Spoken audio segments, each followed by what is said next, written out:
Hello and welcome to this session of the Oracle Code webcast. My name is Simon Ritter and I work as the Deputy CTO of Azure Systems. We are a company who basically do nothing but JVMs, so we have a very strong interest in Java, all things Java. What I'm going to talk about today is the state of Java as it is today. So where we're at in terms of the current releases of Java, JDK 9, JDK 10, and then start looking at what's going to happen in the future. So we'll look at what's being planned for JDK 11, and then also some longer term ideas for the future of Java in terms of changes to the language, changes to the libraries, and even changes to the JVM. So what we'll do is we'll start with JDK 9. And the reason we'll start here, even though the JDK 9 is no longer supported, is because this is the sort of one of the more recent releases, and it has a number of significant changes in it that as developers we need to be aware about, because these are changes which will impact on if you're moving to JDK 10 or if you decide to move to JDK 11, those changes will still be there.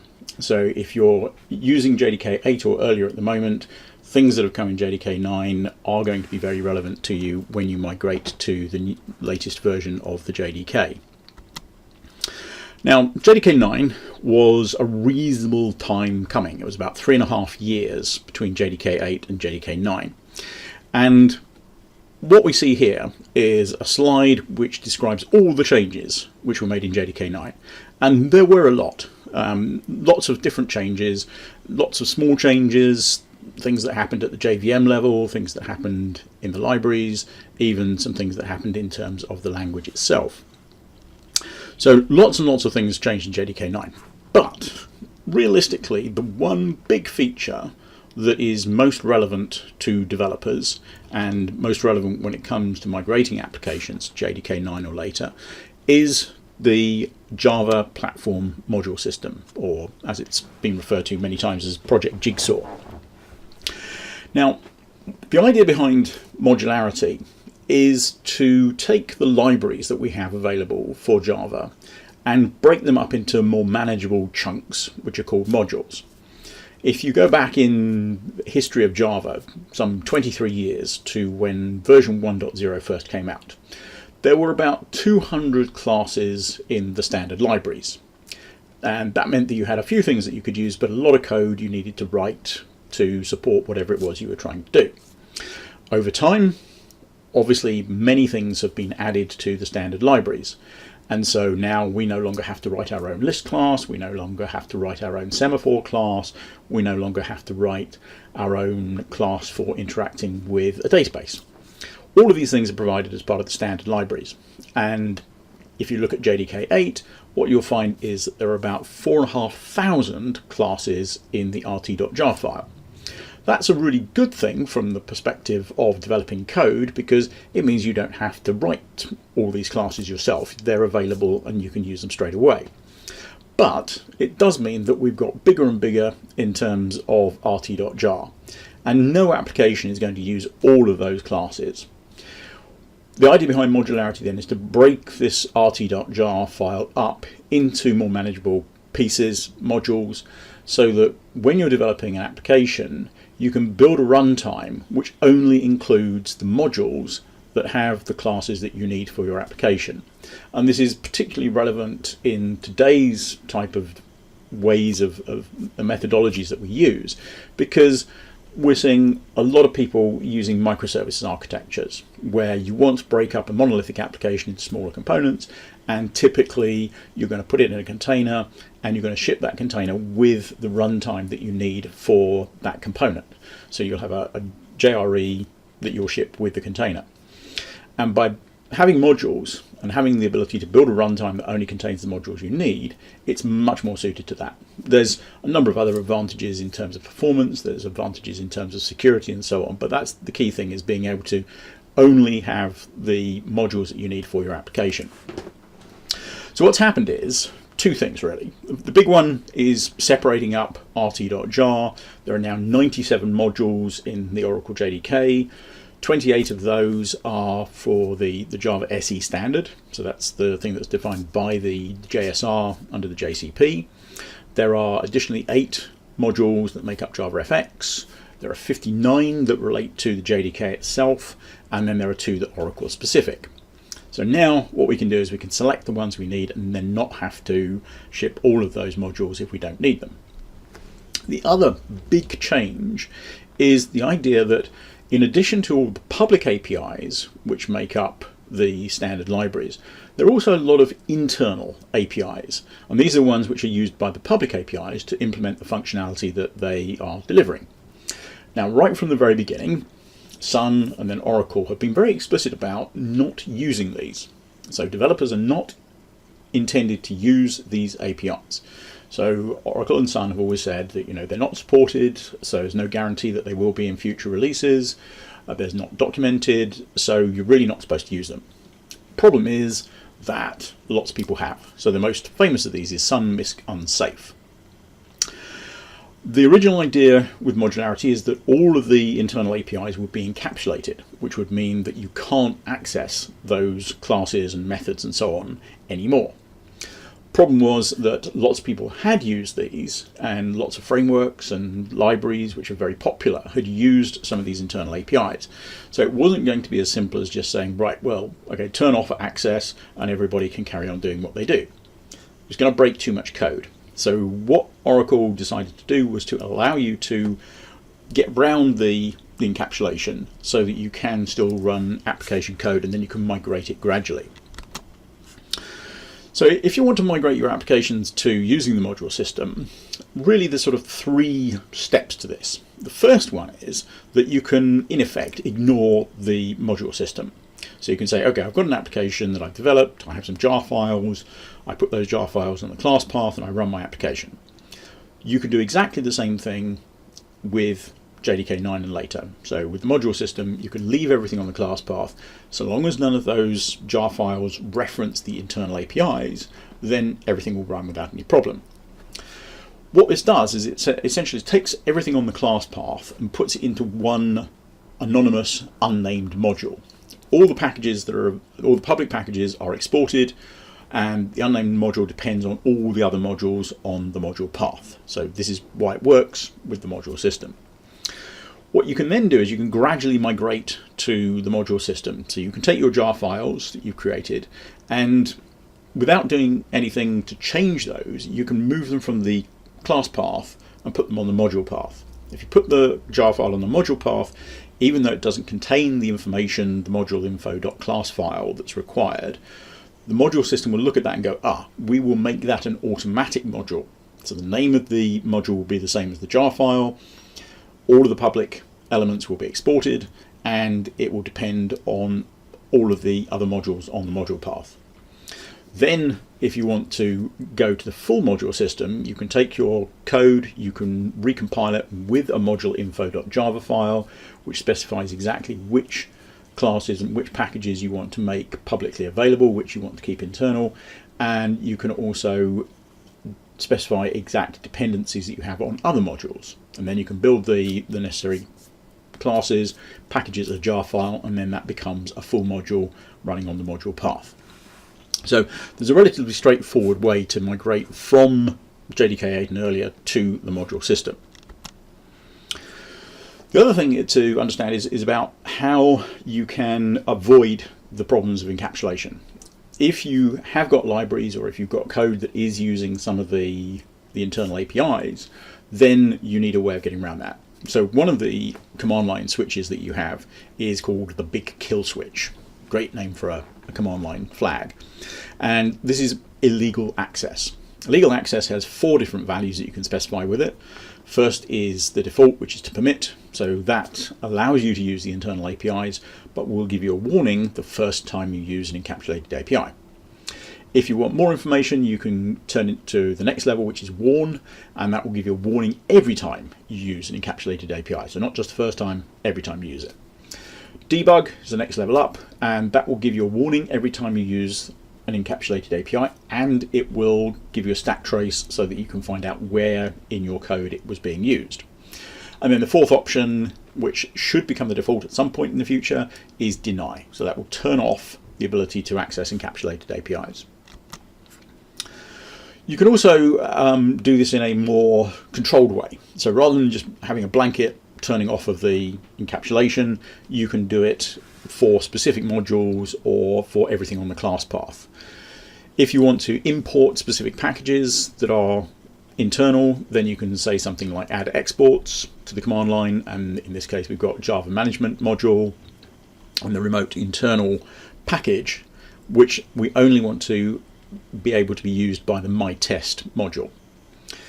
If we want all of the things on the class path to be able to access that, then in the case of the Sun management package, we can say all unnamed, and that will give us access to that. For reflective access, which is different to importing a class, then we have another flag, add opens. Again, you can say something like take the Java base module and say that all of the packages in Java util will be accessible to all the classes on the class path in terms of reflective access. So there are different ways of being able to specify how you want to access these internal APIs.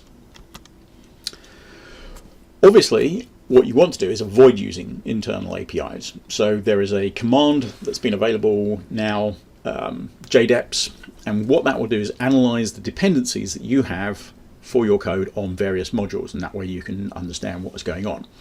So what I did was I just took a very simple example here where I said, okay, let's have a look at what are the dependencies on Minecraft. Minecraft's written in Java originally, so I thought it'd be interesting to see that.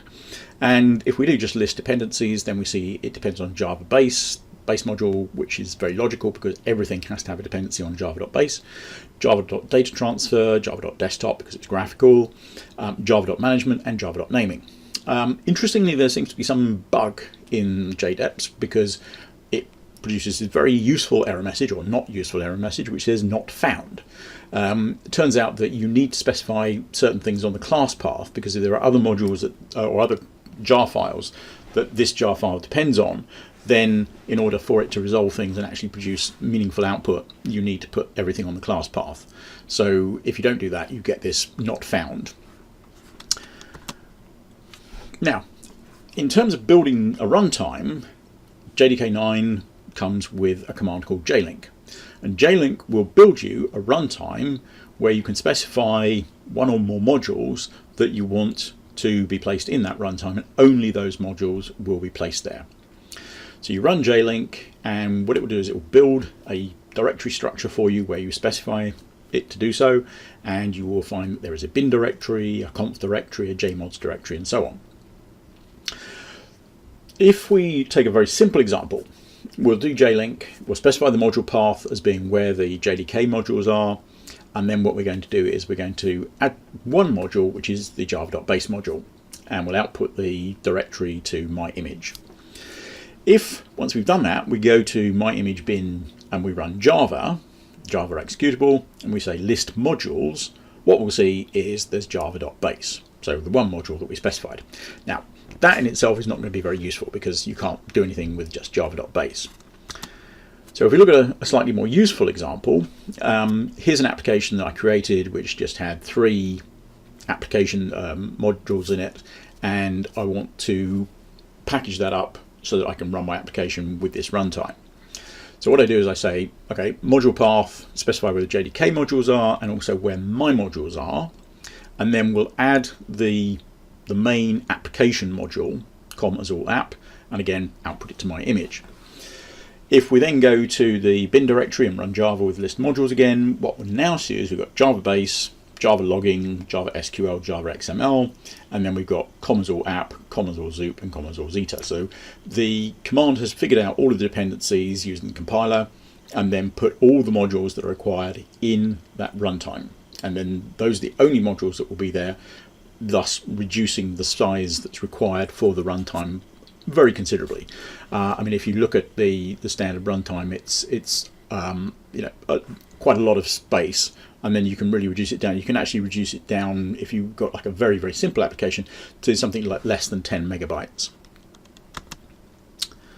Now, jlink has some implications because if you go back again in history with Java, It's always had this slogan, write once, run anywhere. So this has been something that's held true for a long time. And if you think about it, if we use jlink to create a runtime, chances are that it won't include all of the Java SE modules, which means it doesn't include all the modules that are specified by the standard. That could be a problem, because in order to have a conforming implementation of Java, you need to have all of the Java SE APIs available in that runtime so that you can write once, run anywhere. To get around that, the specification has been changed in terms of Java.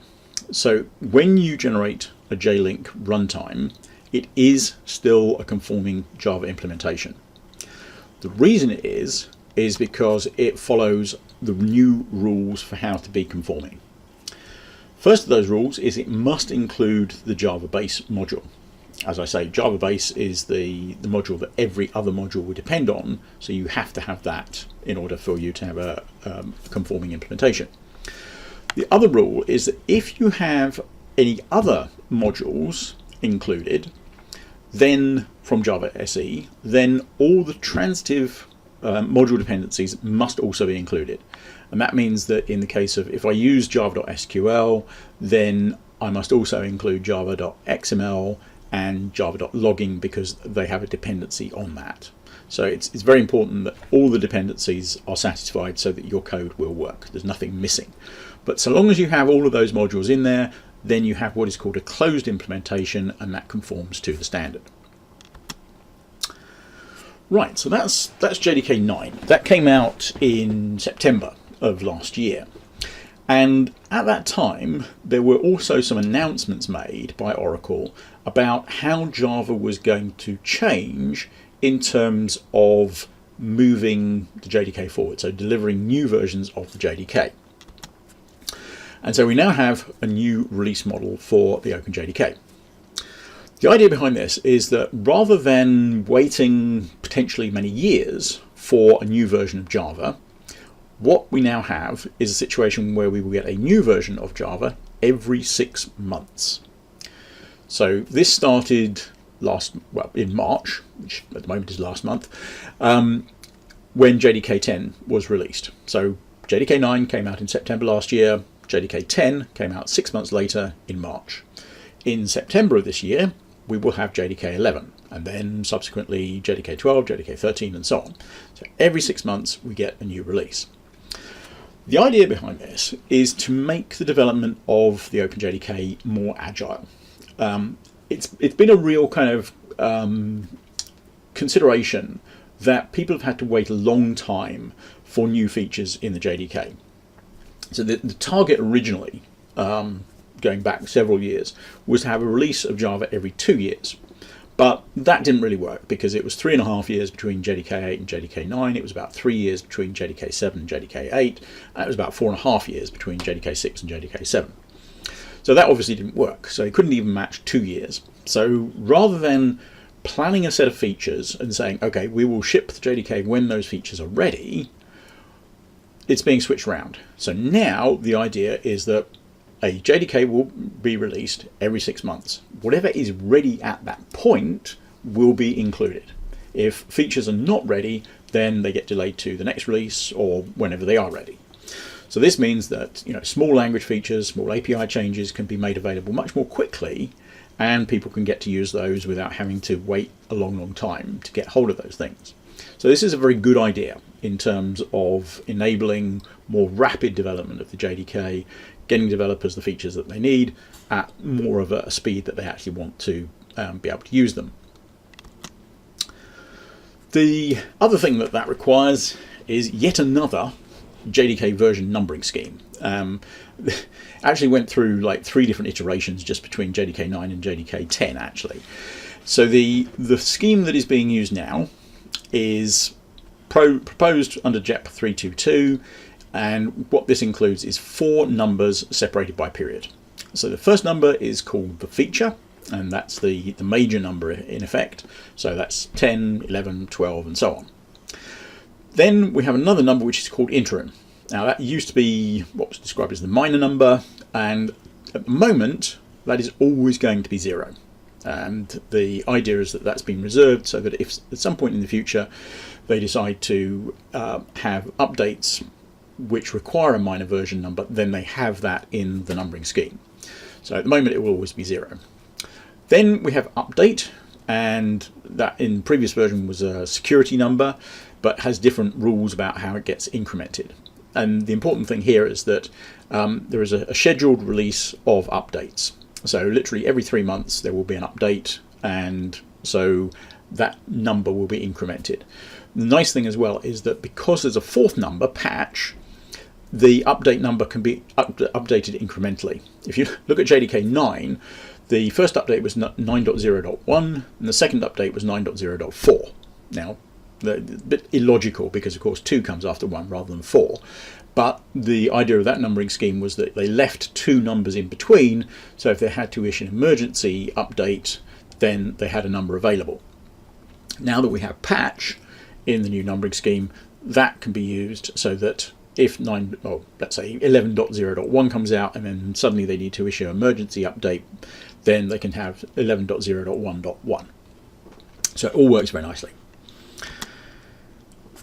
The other thing is that more things are being open sourced into OpenJDK project, and so Oracle announced that they will actually be open sourcing all of the commercial features that they have in the JDK at the moment, so flight recorder, mission control, application class data sharing, and so on. The reason behind this is that they want to be able to have no functional differences between the binary that you can get from Oracle for the JDK and a binary that's built from the OpenJDK source. So you'll be able to build OpenJDK source, get exactly the same functionality as you would get if you got the JDK from Oracle. Target for this is late 2018, late this year. I suspect it will probably be in JDK 11, which comes out in September. So we'll have to wait and see if that actually happens. So let's talk about what's happening at the moment. So JDK 10 came out literally only a few weeks ago. What does that have? Well, the first thing is it was developed through the Java community process. It had a JSR number 383, and rather than being led by Mark Reinhold, Brian Gertz took over. Mark had been doing a stellar job of running the different JSRs for the Java SE specification, but he decided he wanted to have a break from that, so Brian's taken over. Expert group consists of what I would describe as the usual suspects of people who are very interested in the core Java platform. So you've got Oracle, there's IBM, there's Red Hat, there's SAP, and Azul. And in fact, I represent Azul on the expert group for JDK 10 and subsequent ones as well. This was released on the 20th of March, which was great because it actually proved that the 6-month release cadence can actually work. So this is good.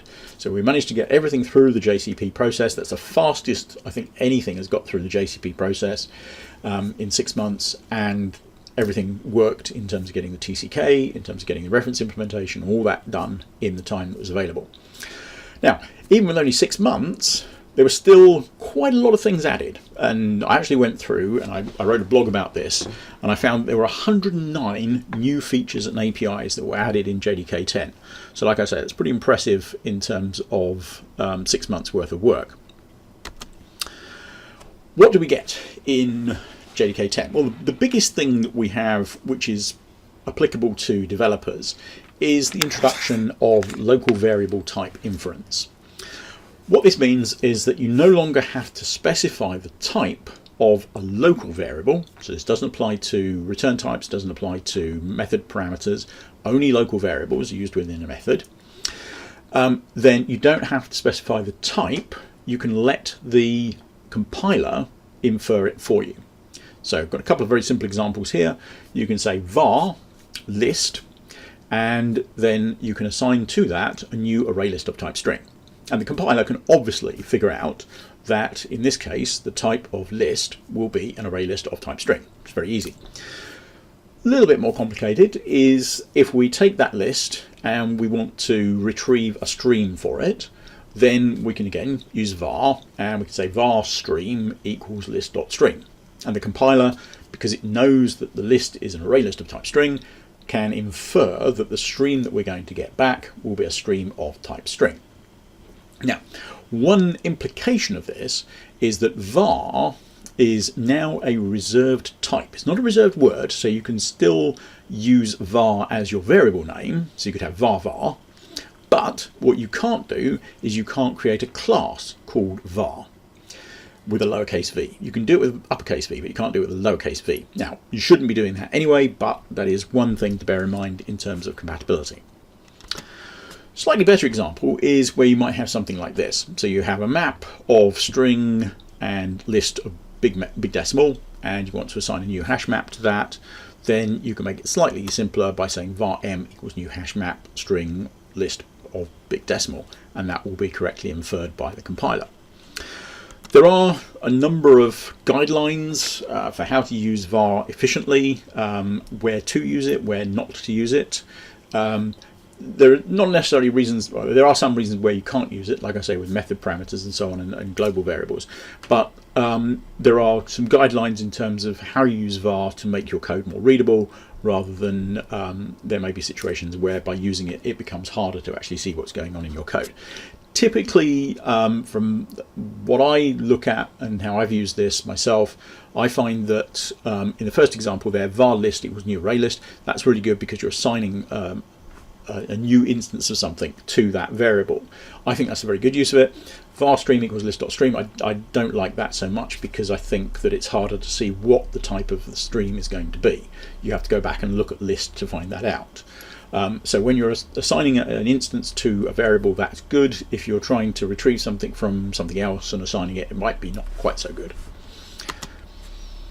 Other things which are included in JDK 10. Biggish things are under JEPS, the JDK enhancement proposals. So we have JEP 307, that's extending the way that the garbage collector G1 works, and that now has parallel processing for the full GC in G1. However, having said that, you will still get potentially big pauses with the garbage collector. So if your heap size is big, you are still going to get long pauses if it has to do a full compacting garbage collection. We at Azul have solved that problem, so if that is an issue for you, you should have a look at Zing. Application class data sharing, I briefly mentioned this when I talked about the fact that Oracle are open sourcing some of their commercial technology. This was one of the things that was included in that. So in JDK 10, this now means that you can have data that's shared between multiple instances of the JVM, which is an application level. At the moment, you can share the JDK libraries between multiple instances of the JVM on the same machine. Now you can also have application class data sharing. There is a new experimental Java-based JIT compiler, just-in-time compiler. This is what's used by the JVM to take the hotspots, the methods which are used a lot in your code, and rather than interpreting them every time, it compiles them into native instructions so you get better performance. Graal is an experimental compiler, and it's going to be used in some other things coming up in the future. I'll talk a little bit more about that later on. JEP 319 is the inclusion of root certificates. Previously, OpenJDK didn't have a set of root certificate authority certificates, so now those are included, which makes the OpenJDK just a little bit better because you don't have to add extra things to make it work. The other thing, JEP 296, is consolidating all of the JDK forests for the source code into a single repository. If you look at the way things have been designed in the past, there are 8 individual repositories. Now that's going to become 1. Even more JEPs. JEP 316, heap allocation on alternative devices. This is the idea that rather than just using dynamic RAM for the heap, it's also now possible to use non-volatile RAM, which could have potentially the same read and write characteristics as technology is evolving. So you can split the heap across different areas of memory. JEP 313, removal of the Java H tool. This is again housekeeping, cleaning up things which started in JDK 9, and so the same functionality can be used directly through Java C. We don't need a separate tool to do that. JEP 304 is an internal garbage collector interface. So this is not one that you can use from your application code. It's one that's used if you want to install a new garbage collector in the JVM itself. That's good for us at Azul because obviously we replace the garbage collectors that we find in OpenJDK with our C4 version, and so this makes life easier for us when we want to move to a newer version of the OpenJDK. JEP 312 is thread local handshakes. That's a very low level piece of code internal to the JVM, which is designed to improve performance because what it allows the JVM to do is to execute callbacks on threads without performing a global VM, what's called safe point. So you normally have to wait for all the threads to arrive at a point where they're coordinated, and then you can do the execution of the callback. Now you don't have to do that. As I said, I went through the documentation. I found there were 73 new APIs in JDK 10. I'm not going to list them all out. You can read my blog post, which does list them all out. A couple that are interesting. The collections API, list, set, and map interfaces, now have a static method called copy_of. And what that will do is it will create a copy of a collection, but what it returns is the copy of the collection, but as an unmodifiable collection. There is a new method on optional or else throw, which is essentially the same as get, because if there is value in the optional, that's what you get, and if there isn't, you'll throw an exception. So you can throw a different exception if you want. So it's kind of like get, but allows you to throw a different exception. And then related to the idea of the unmodifiable collections, there's now collectors that will allow you to take the output of a stream and collect it into a collection, which gives you an unmodifiable collection. So 2 unmodifiable list, 2 unmodifiable map, 2 unmodifiable set. A few miscellaneous things in JDK 10. The new factory method of XML input factory was mistakenly deprecated in JDK 9. So they have undone that, which I don't know quite how you describe that. It's either de-deprecated, undeprecated, or I guess precated. Anyway, they have removed the deprecation from new factory. They have continued to remove certain APIs. A few were removed in JDK 9. I think there were 6 methods and 1 class that was removed. And that was the first time that anything that had been deprecated in Java had actually been removed. Now, this is continuing in JDK 10, so the actual ComSun security auth package, 6 deprecated classes have been removed, and in Java Lang Security Manager, 1 deprecated field and 7 methods have all been removed. So again, that's something that might be an issue if you have used those in the past and you're migrating code to JDK 10. The other thing in terms of JDK 10 is that it is now more container or Docker container aware. In the past, there have been some issues when you start up a JVM in a container, it doesn't look at the allocation of resources for that specific container. So it doesn't look at how much memory that container has and how many CPU cores have been allocated to it. Now the JVM will look at those values. So when it's determining the size of the fork join pool, when it's determining the size of the heap, if you don't specify it explicitly, then it will use those values rather than the whole machine values, which can prevent problems of your application stopping abruptly when it tries to use more resources than it actually has available. Moving to the future, JDK 11 is currently in development because JDK 10's come out. We will see JDK 11 on the 25th of September. That's the scheduled general availability date. The spec lead and expert group is unchanged from JDK 10. In fact, it's unchanged from JDK 9. The idea here is that we're moving more to the idea of having a rolling JSR rather than have to create new JSRs every time. At some point, there will need to be some changes in the way that the JCP process works. But once we've done that, then we'll be able to have more of a rolling JSR rather than separate ones.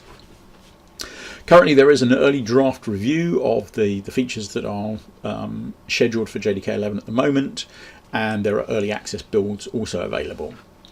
Now, the interesting thing here is that Oracle have designated JDK 11 what they call a long-term support release. But we need to be careful in terms of understanding what that really means. A lot of people assume that that means that because long-term support release happens every 3 years, that there will be public updates for 3 years. That's not the case. Only commercial customers will get updates, security patches, fixes after 6 months. So because there is now the OpenJDK binaries released under GPL v2 with class path exception license, those are the ones you get for free from JDK 11 onwards, and those will only have updates for 6 months. That means if you want to keep getting free updates, you are going to have to start changing your JDK every 6 months as of JDK 11. Current JEPs that are scheduled for JDK 11, 309 is dynamic class file constants. This is a change in terms of the way that well, as you would expect, the class file structure works.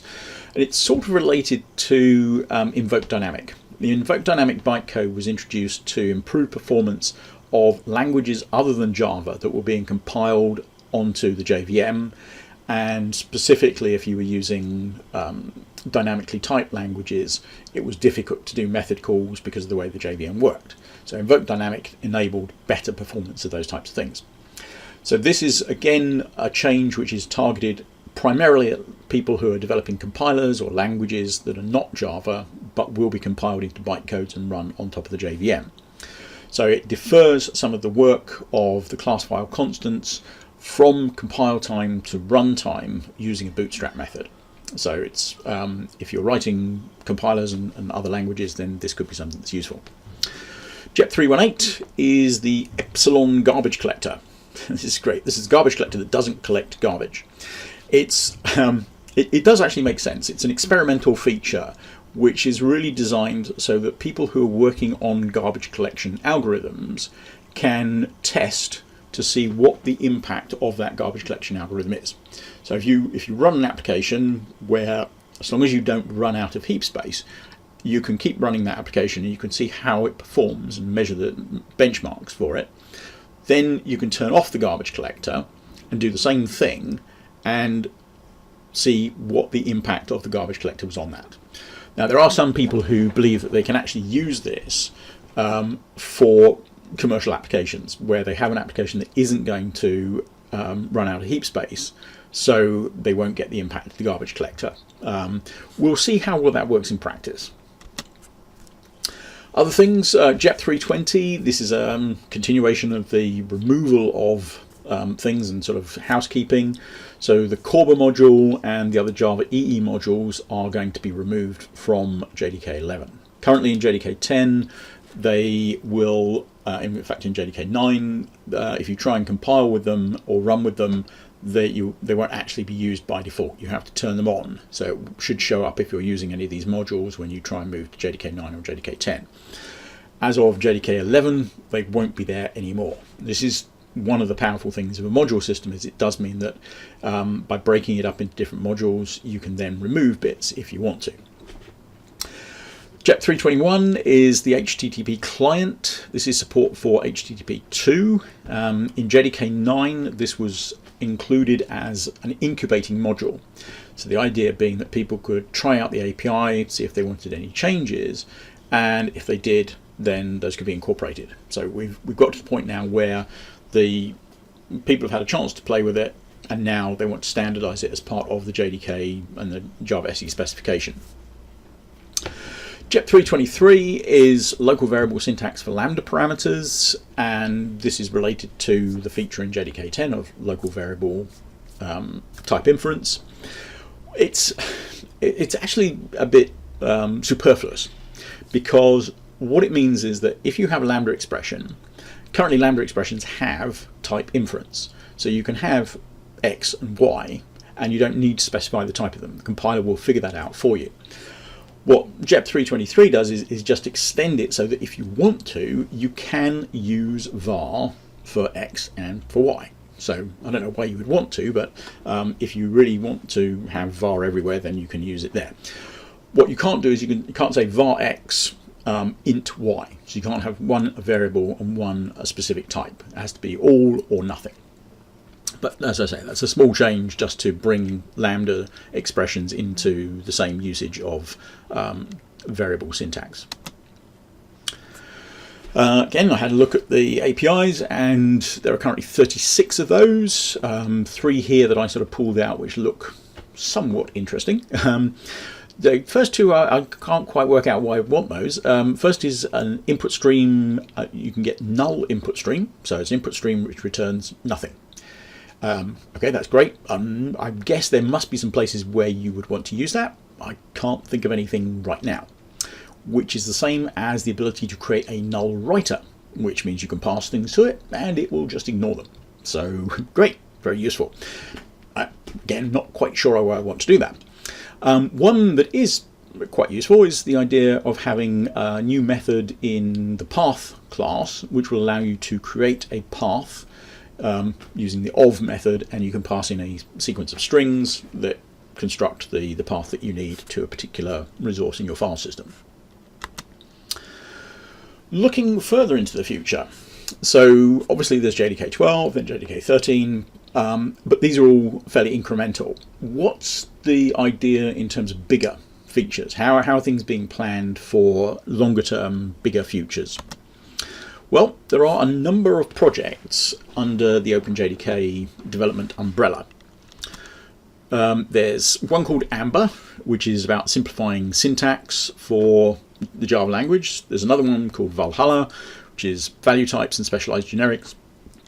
Then we've got Project Loom, continuations and fibers, Project Metropolis, rewriting the JVM in Java, and Panama, which is a replacement for JNI, but essentially a foreign function interface. So I'll just spend a few minutes talking about some of these in a bit more detail. So Project Amber, as I say, is about syntax of the language. A couple of these are already been, or a couple of the features have already been included or are scheduled to be included. So the local variable type inference, JEPS 286, that was in JDK 10. Local variable syntax for lambdas already talked about, that's targeted for JDK 11. So this is 2 things that were under the Project Amber have already been delivered. There are some other things that Project Amber is looking at. JEP 301, enhanced enumerations. The idea here is that enumeration is in essence like a class, so why not have the ability to specify generic type parameters for it? So that would extend enumerations and allow you to put a generic type parameter on that. JEP 302 is some what they call lambda leftovers. One specific thing that they're looking at here is the idea of using an underscore, single underscore, which was made into a reserved word in JDK 9. Now it's going to be possible to use that in a lambda expression for a parameter which is not used in the body of the lambda expression. So you can kind of indicate that this parameter is not being used. So there are situations where you need to do that. JEP 326 is quite a nice idea, raw string literals. So we would be able to use a single back quote to define a string, but the string that would be within those single back quotes would not be interpreted in terms of any special characters. So the example I've got here is if you want to specify a file system reference for Windows, then you use backslashes.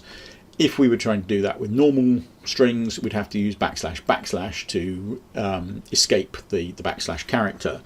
With the single back quotes and having raw string literals, then we won't need to do that. Pattern matching is an interesting idea. So there are certain situations where you need to be able to, you might want to be able to do something based on the type of an object. And at the moment, if you want to do that, you have to have a sequence of if-else statements to determine what's going on and use instance of.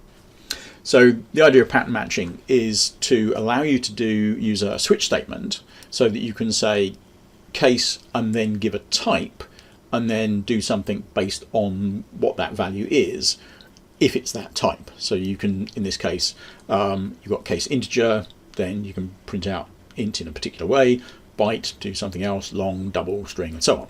So you can switch based on the type of the object rather than the value of the object, because you can switch on strings at the moment, you can switch on numeric values. The other thing, JEP 325 is looking at how to improve switch expressions. And the reasoning behind this is that if you look at quite a lot of use of switch statements, you will find that you get something like this. So what you're effectively doing is you're using each of the case statements to set a value. So you're taking the value that you got in terms of what you're switching on, and then using that to assign something to another value. In this case, we're taking the days of the week, and if it's Monday, Friday or Sunday, then the number of letters in that word is 6, Tuesday is 7, Thursday and Saturday are 8, Wednesday is 9. Great. Okay, so we can do that, but it's quite a lot of lines of code in there. The idea behind JEPS 325 is to simplify that by allowing you to use expressions in a switch statement. And so what that would actually become in the new syntax is borrowing some of the code from Lambda expressions, or the syntax I should say, from Lambda expressions. So now we get a significant reduction in the number of lines of code. So we can say, okay, case, and then rather than having to have individual case statements for each value, we can separate them by commas. So we can say case Monday, Friday, Sunday, and then the expression is that in effect the return value will be 6. For Tuesday it's 7, Thursday, Saturday it's 8, Wednesday it's 9. And then we can assign the return value from that switch statement to our int. So int number letters gets assigned the right value. Obviously we had a default where we threw an exception, and we can still do that. So it's a slightly odd way of using the syntax, but in the case of default we can say throw newly or state exception and do what we need to do there. So we can replicate exactly what we had before, but in a lot less lines of code. Project Valhalla. So Java has primitives. So you've got int, you've got float, you've got double, and so on. These were put there for performance. When Java first came out, it was determined that if you treated everything as an object, you weren't going to get a high level of performance. So we have primitives for performance, and then we have objects for object-oriented programming. So we have encapsulation, polymorphism, inheritance, and so on. Great. Problem is that you can't use primitives in certain places. So what we might want to do is to create a list, or a list, which we want to store integers in, but we want to store primitives in there. We can't do that. We need an object reference. So what we can't do is say array list of int. What we need to do is say array list of integer, where integer is the type associated with the primitive, and you can then box the int value into an object. But that's a problem, because if you want to do that, throw a load of integers into an array list, you have to box them into objects, which means you've got to create those objects. When they're finished with, they need to be garbage collected. When you need the value out, you've got to unbox it, so you've got to call a method to retrieve the value, and lots of overhead in terms of performance. So it's really not the greatest way of doing things. So the idea is that with Project Valhalla is that you will be able to do generics on primitive types in effect. But what we'll use is value types. So value types are designed to code like a class but work like a primitive. And so it works like a class, which means you can have methods, you can have fields, you can implement interfaces, you can use encapsulation. It can even be generic. So it looks exactly like a class, but the idea is it has a fixed value. So it's fixed value, which means you can't mutate it, you can't change what's in there. So it's not even like immutable object. It's actually one that is immutable by the JVM. So that will enforce immutability on your object. It also can't be subclassed, because if you subclass it, then you have the ability to, in effect, apply polymorphism. You can change things, so that won't work. So the idea behind Project Valhalla is to make an object representation of a primitive, so that you can treat it as a you can treat it as an object without having the overhead necessarily of all of the things that you have in terms of an object. So it's about improving performance for a lot of situations where we might want to use collections of things. Project Loom, this is taking the work that's been done a lot in Java in terms of simplifying concurrency. And what we've seen more recently is a lot of development of asynchronous frameworks. And that's not because that's a better way of doing things. It's actually, in many cases, a worse way of doing things. But it allows you to use threads more efficiently. So the idea behind Project Loom is to move away from using threads, because they are too heavyweight if you want to have literally, potentially millions of threads in your application, too much interaction with the operating system, a lighter approach is required where it's handled at the JVM level rather than the operating system level. So what Project Lou is going to introduce is the idea of fibers. So you've got processes, you've got threads, now we're going to have fibers. Effectively, it's a JVM level thread. So the JVM will handle scheduling, it will handle the way the thread actually works. And it's a bit like, if you can remember all the way back in very early days of Java, we had green threads. And that was because certain operating systems, Windows 95 is the most notable, didn't support threads at the operating system level. So in order to have write once, run anywhere, we have the idea of threads implemented in the JVM itself. What this is going to do is going to add what's called a continuation to the JVM. So in order to have fibers essentially consists of two things. It's a continuation, which is in effect a set of instructions. So you can think of it like a thread from the point of view. It's the set of instructions that needs to be executed for that piece of code in a separate environment to whatever's in other fibers. The other thing is required is a scheduler. And the scheduler that we already have for the fork join pool works very well, so that's what's going to be used. So essentially what we're going to be doing is adding continuations to the JVM. This is a well understood thing in computer science. It's been used in other platforms previously. So the idea is much lighter weight than threads, less memory consumption, and close to zero overhead for task switching. So there's not a lot of overhead there, so you can do it very, very rapidly. Project Metropolis is the idea, as I said, of rewriting the Java virtual machine in Java. Currently it's written in C++. The idea is to rewrite it in Java. This is going to build on the Graal compiler project that was now included in JDK 10 as an experimental feature. It's got a number of reasons for doing this. Primarily it's to make life easier in terms of modifying the JVM, because it's easier to find Java programmers than it is C++ programmers. There are some issues in terms of performance that need to be addressed, because of course if you think about it, well, okay, if I compile my Java virtual machine into bytecodes, then don't I need a Java virtual machine to run my Java virtual machine? And then you get into this sort of Hall of Mirrors effect. That's not actually the way it's going to work, because what will happen is you'll take the Java code for the JVM and then compile it into native instructions directly, so static compilation. That will not give you the best possible performance, because of course JIT compiler is able to use the knowledge about what's actually happening in your code as it's running to optimize more aggressively than you can with static compilation. So the idea is to use ahead of time compilation, start running your JVM, and then you'll get into JIT compilation to recompile parts of the JVM so that it runs even faster. This is still very much an experimental project, so we'll have to wait and see whether this actually comes out. There's no guarantee this will actually work and work well enough, so we'll have to wait and see. Briefly, just to round up, I'll just mention Azul's Zulu Java. This is the power of the OpenJDK. So OpenJDK is the source code for the JDK, and anybody can take it, build it, and make it available, which is great. So that's what we do.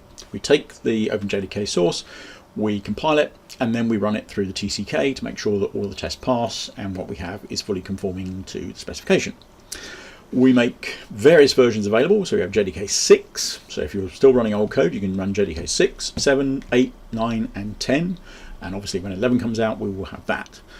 We have wide platform support, so in addition to the usual suspects of Mac, Windows, Linux, 64-bit, we also have Intel 32-bit Windows and Linux, we have ARM 32 and 64-bit, and we have PowerPC.